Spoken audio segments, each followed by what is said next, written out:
Hello friends, ભારતના રાષ્ટ્રપતિ Shrimati Draupadi મુર્મુજીએ પાર્લામેન્ટના budget સેશનની અંદર અભિભાષણ દ્વારા શરૂઆત કરી હતી. આ રાષ્ટ્રપતિનું ખાસ સંબોધન જે અભિભાષણ કહેવાય છે ને ત્યારબાદ ધન્યવાદ પ્રસ્તાવ પસાર કરવામાં આવતો હોય છે. આ રાષ્ટ્રપતિનું ખાસ સંબોધન અનુચ્છેદ 87(1) અનુસાર હોય છે. તે આમ તો સરકાર દ્વારા જ તૈયાર થતું હોય છે, એટલે તેની અંદર સરકારની નીતિઓની વાત વધારે હોય છે. આ અભિભાષણના કેટલાક અંશો મેં અહીંયા આપેલા છે, તેને ટૂંકા મુદ્દાઓની અંદર લખેલું છે, જે તમને કોઈ પણ કોમ્પિટિટિવ એક્ઝામની અંદર જરૂરથી ઉપયોગી થશે.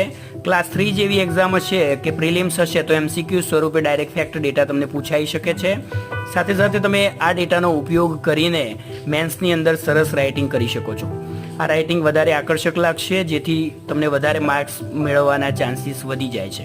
તો જરૂરથી તમારા મિત્રો સુધી શેર કરજો, જેથી તેમને પણ ઉપયોગી થઈ શકે. Thank you. જય હિન્દ, જય ગરવી ગુજરાત.